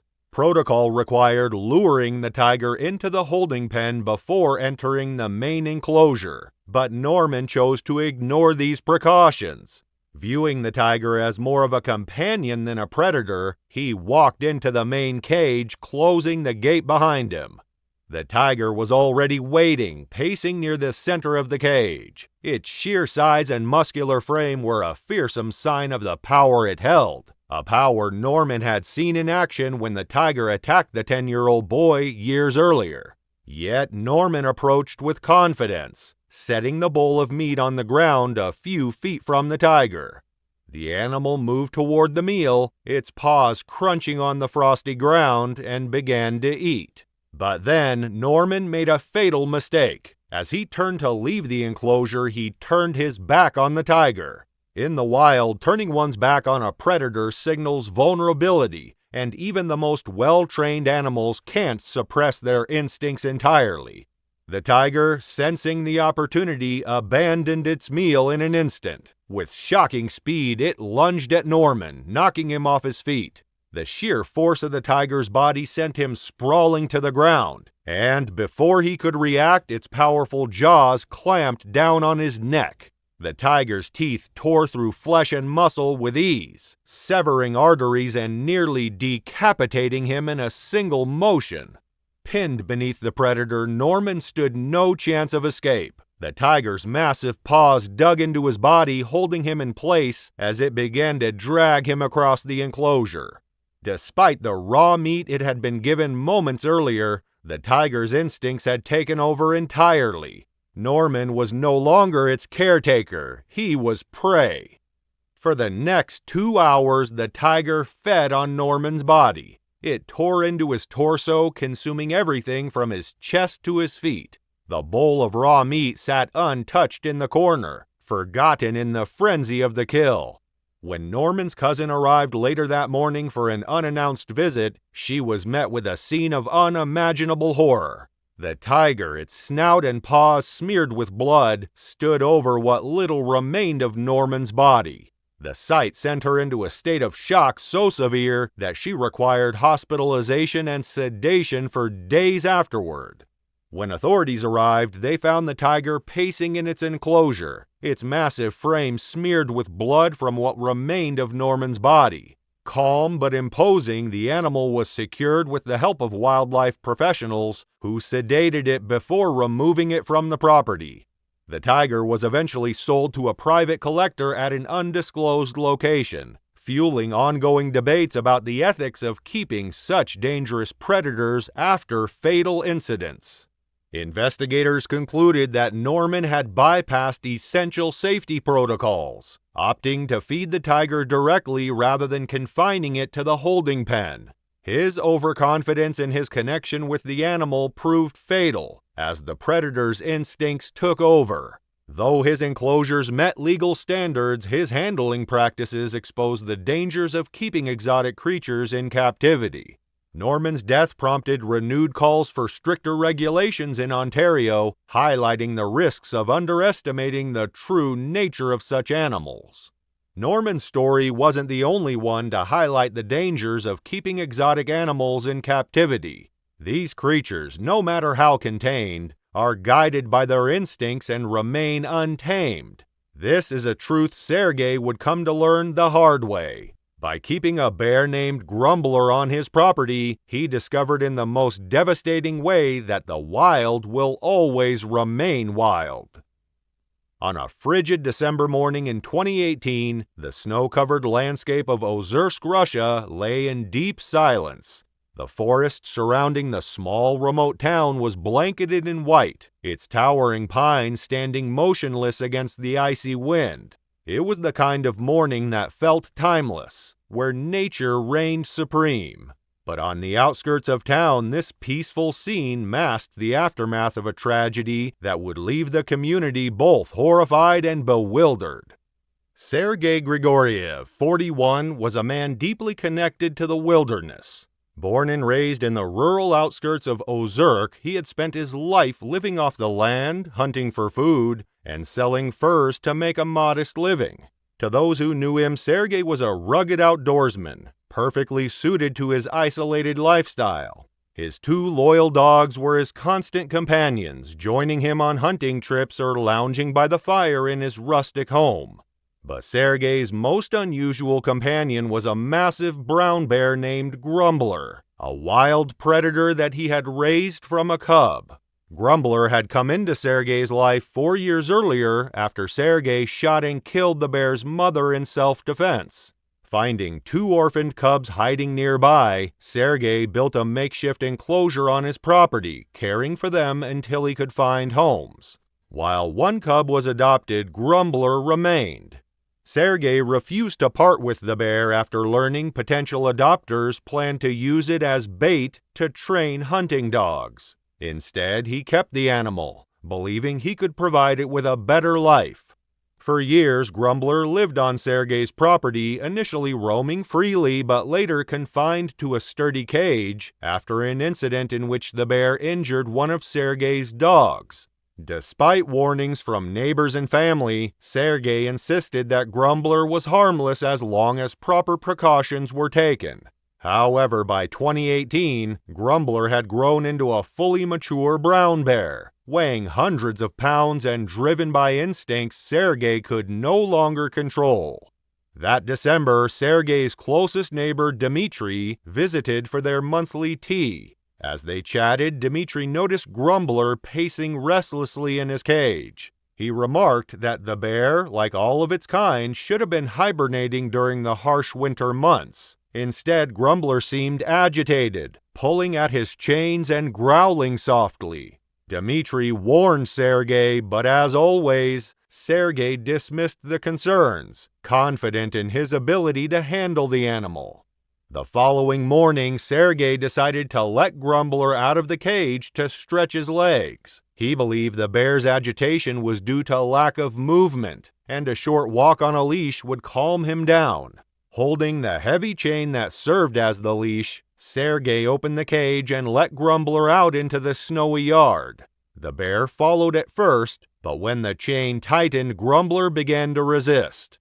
Straining against the restraint, the animal pulled with such force that the wooden post anchoring the chain creaked ominously. As the post gave way, Sergei grabbed the chain to stop the bear's escape. The sudden resistance enraged Grumbler, who instinctively turned on Sergei. With one massive swipe of his paw, the bear struck Sergei across the chest, shattering his sternum and sending him sprawling into the snow. Sergei, struggling to breathe with his crushed ribcage, was defenseless as the bear charged again. This time, Grumbler's teeth tore into Sergei's head and neck, ending his life in seconds. The commotion brought Sergei's 2 dogs racing out of the house. Barking and snarling, they tried to protect their owner, but their efforts only drove Grumbler into a greater frenzy. The bear struck one of the dogs with a powerful blow, sending it crashing into the cage. Turning its fury on the second dog, Grumbler attacked with relentless force, leaving the animal lifeless in the snow. When the chaos finally subsided, Grumbler dragged Sergei's body into the yard and began feeding on the remains. For 2 weeks, the bear lingered on the property, guarding what was left of Sergei and occasionally retreating into the woods. It wasn't until Sergei's sister Maria arrived to check on him that the gruesome scene was discovered. Spotting blood in the snow and Grumbler pacing near the remains, Maria fled and called the authorities. Police arrived shortly after and tracked Grumbler into the forest, his massive paw prints leading deep into the snowy wilderness. Armed and on high alert, the officers found the bear hiding among the trees near the property. Grumbler was shot and killed on sight to prevent further attacks, his death marking the end of the tragic chain of events. Inside Sergei's modest home, officers discovered a heartbreaking scene. His surviving dog, emaciated and trembling, had managed to avoid the bear's wrath but was barely clinging to life. Covered in bruises and too weak to stand, the dog was rushed to safety and later taken in by Sergei's sister Maria. She nursed the animal back to health, describing it as the only piece of her brother she had left, and a reminder of her brother's fierce loyalty to his animals even in the face of danger. Sergei Grigoriev's death highlighted the dangers of keeping wild predators as pets, even when raised from infancy.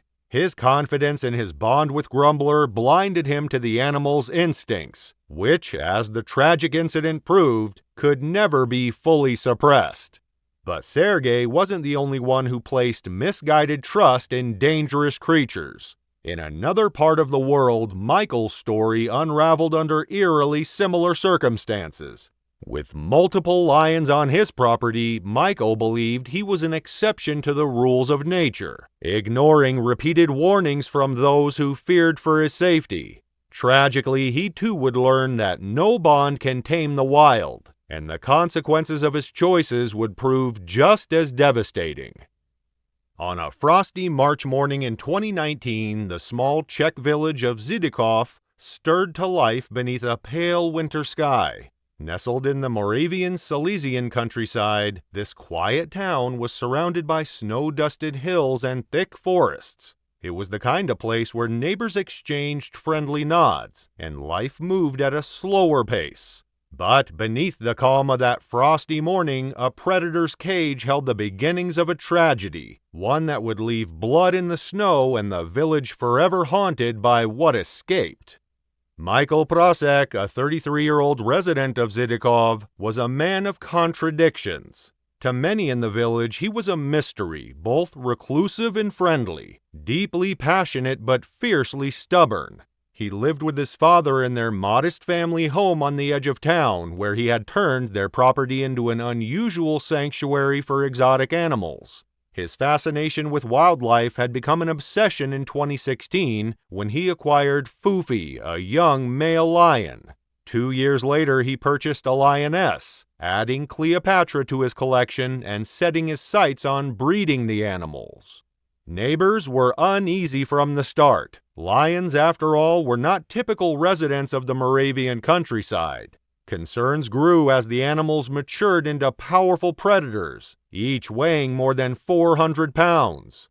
Fufi's deep roars echoed through the village at night, and Cleopatra's agile, muscular frame prowled behind the bars of her cage. Despite warnings from locals and even his own family, Michael insisted he had everything under control. For Michael, these lions were more than pets. They were his life's purpose. Every day he devoted hours to caring for them, hauling crates of meat to their enclosures, and meticulously maintaining their cages. He believed he understood them better than anyone, often telling others they were part of his family. But Michael's confidence blinded him to danger. Over time, his bond with the lions became a source of tension with neighbors and authorities alike. In 2018, Michael made national headlines after a shocking incident involving Cleopatra. On a summer afternoon, he decided to walk the lioness on a leash near his property. The sight of the enormous predator on a public road sent a cyclist crashing into her. Though no one was seriously injured, the incident amplified fears in the village and brought renewed scrutiny from local officials. Michael was fined for keeping the lions without proper permits, but enforcement proved difficult. Sanctuaries for larger predators were overcrowded, and the cost of relocating the animals was prohibitive. With no clear solution, Michael was allowed to keep the lions, much to the frustration of his neighbors. By March 2019, tensions surrounding Michael's lions had reached a boiling point. His father, who lived with him, repeatedly warned him of the risks. His sisters, who had once visited regularly, avoided the property entirely, fearing for their children's safety. But Michael remained defiant, convinced that his understanding of Fufi and Cleopatra set him apart from the others. On the morning of March 4th, the Moravian countryside was cloaked in frost, the air sharp and biting. Michael began his day as he always did, feeding the lions. Carrying a bucket of fresh meat, he trudged through the snow toward the enclosures. The sight of Fufi pacing behind the bars didn't faze him. This routine had become second nature. Unlocking the gate, Michael stepped inside the male lion's cage, entirely at ease, despite the imposing predator just feet away. He placed the bucket on the ground and turned to tend to the other tasks, never imagining the danger lurking in that moment. Fufi, now a fully grown and dominant male lion, moved with the power and speed of a predator honed by millennia of evolution. The moment Michael turned his back, the lion's instincts took over. Fufi lunged, his massive stride covering the distance in a single bound, and his lethal paw struck Michael square in the chest. The impact knocked Michael off his feet, sending him sprawling to the ground, dazed and unable to defend himself. Pinned beneath the monstrous predator, Michael was defenseless as Fufi delivered a second fatal strike. The lion's massive jaws clamped down around Michael's neck, severing arteries and cutting off his ability to cry for help. Blood stained the snow as Fufi's predatory instincts took over entirely, reducing Michael to nothing more than prey. The commotion drew the attention of Cleopatra the lioness, who quickly joined the frenzy. She moved with lethal precision as she sank her teeth into Michael's lifeless form. The pair of lions worked together with brutal efficiency, tearing at their keeper with the same ferocity they would show to prey in the wild. In mere moments, Michael's life was extinguished and his body was left unrecognizable under the combined force of the two beasts. When Michael's father arrived the next morning, alarmed by his son's lack of response to calls, he was met with a chilling sight. Fufi was pacing the enclosure, his golden eyes fixed on what remained of Michael's body, now reduced to little more than scattered remains in the snow. Cleopatra lay nearby, her head resting on her paws, her massive presence almost serene. At first, Michael's father thought his son was asleep, but as he approached the gate, the gruesome truth became clear. Panicked and grief-stricken, Michael's father retreated and called the authorities. Police arrived shortly after, armed and prepared for the worst. To recover Michael's remains safely, they had no choice but to euthanize both lions. Fufi, still aggressive, charged at the responders and was shot on sight. Cleopatra, though calmer, was also euthanized shortly after. The family's property, once bustling with life, now stood empty and silent. The aftermath of Michael's death was a flurry of drama in the village and beyond. Animal rights activists condemned the killing of the lions, arguing that they were acting on instinct and should not have been kept in captivity to begin with. Others blamed Michael's stubbornness and criticized the lax enforcement of regulations that had allowed the situation to spiral out of control. For Michael's family, the loss was overwhelming. His father, unable to bear the memories of what had happened, moved away from Zidikov, leaving the house and its empty cages to decay. Over time, the property fell into disrepair, overgrown with weeds and shrouded in silence. The rusting cages and abandoned enclosures remained as a haunting reminder of the risks of keeping wild animals in captivity. Incidents involving exotic animals continue to occur, fueling protests and debates, yet little seems to change. These stories serve as grim reminders that fatalities are often preceded by warnings that go unheeded. Action only comes too late, after a life has been lost. Tragically, it's not just humans who pay the price. The animals are often killed in the aftermath. The next story drives this point home yet again.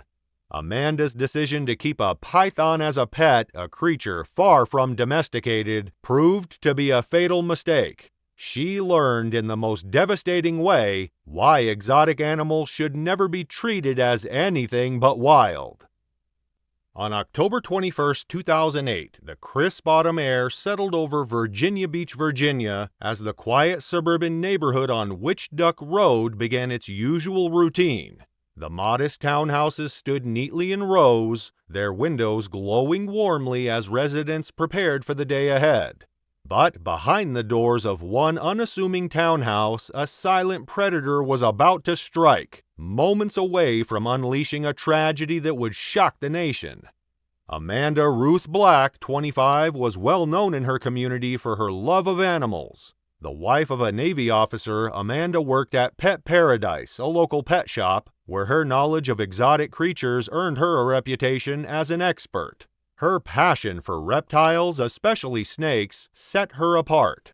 Amanda's home was a sanctuary for her unusual pets, housing an impressive collection that included a Burmese python, a Mexican king snake, 2 green tree pythons, and her prized reticulated python, Diablo. Amanda's fascination with snakes began in her teenage years and only grew stronger over time. She had a natural talent for handling them, a skill she refined during her years at the pet shop. Her husband shared her enthusiasm, and together they transformed their home into a haven for exotic reptiles. Among her collection, Diablo stood out. At 13 feet long and weighing over 20 pounds, he was a formidable creature. Yet, Amanda believed she understood him better than anyone, treating him with care and confidence born of years of experience. Reticulated pythons, like Diablo, are among the longest and most powerful snakes in the world. Native to Southeast Asia, these serpents can grow over 20 feet in length and possess a constricting force capable of subduing prey much larger than themselves. Despite their striking patterns and allure to reptile enthusiasts, their strength and predatory instincts make them inherently dangerous, even in captivity. Experts have long warned that a snake's natural behavior, seeing anything warm and moving as potential prey, cannot be fully trained out, no matter how much care and experience a handler possesses. Amanda's confidence sometimes led her to take risks. On that fateful Tuesday morning, she made a decision that would prove fatal. Diablo needed medication, a task Amanda had performed before, often with her husband's help. But this time she was alone. Determined to care for her pet, she prepared the syringe and approached his enclosure. Opening the cage with steady hands, Amanda spoke softly, attempting to calm the snake as she reached inside. Diablo's muscular body uncoiled, his tail gently wrapping around her leg, a familiar behavior Amanda had seen since he was much smaller. She lifted the snake carefully, supporting his weight as she prepared to administer the medication. But something was different this time. The lingering scent of Amanda's breakfast mixed with her movements triggered Diablo's primal instincts. To the massive snake, the situation mimicked feeding time. His demeanor shifted in an instant. Before Amanda could react, Diablo lunged, his powerful body wrapping tightly around her midsection. Reticulated pythons are constrictors, subduing their prey by wrapping around them and squeezing tighter with each breath their victim takes. Amanda, realizing the danger, tried desperately to free herself. She clawed at the snake's body, attempting to loosen the crushing coils. But Diablo's strength was overwhelming. Each movement seemed to enrage the snake further. As the python tightened its grip, his massive body reached her neck. Amanda's breaths became shallow, her strength rapidly fading. She fought valiantly, using every ounce of energy to resist. But Diablo's instinct to subdue his prey was unrelenting. Within minutes, the fight was over. Amanda collapsed to the floor as the snake's coils loosened, her life extinguished by the very creature she had loved and nurtured. When Amanda failed to show up for her shift at Pet Paradise, her co-workers grew concerned. She was known for her reliability and had never missed work without calling. That evening, her husband returned home from duty to a scene of unimaginable horror. Amanda's lifeless body lay near Diablo's open enclosure, evidence of a struggle surrounding her. The devastated husband immediately called emergency services. When paramedics arrived, they confirmed that Amanda had died from asphyxiation caused by the snake's constriction. Meanwhile, Diablo was found in a nearby room, defensive and agitated. Animal control officers arrived and, after a tense struggle, safely secured the massive python. At Amanda's husband's request, Diablo was later euthanized. Unable to bear the sight of the remaining snakes, he surrendered them to animal control, ending what had once been a shared passion. The tragedy caused renewed debates about the ethics and dangers of keeping exotic animals as pets. Despite Amanda's extensive experience, the incident showed the unpredictable instincts of such creatures and the significant risks involved in handling them. Advocates for stricter regulations argued that even skilled handlers are not immune to the primal behavior of animals like reticulated pythons. Thank you so much for watching this video where we explored the dangers of keeping exotic animals as pets and the horrific risks they often bring. But these attacks don't just happen in homes. In our next video, we delve into the world of circuses, where exotic animals are used for performances and profit. This is where Islam Shaheen, a seasoned lion tamer, faced a terrifying attack by the very lion he trusted for years, right in front of a live audience. Thanks for watching. Want to watch more? Click on your screen now.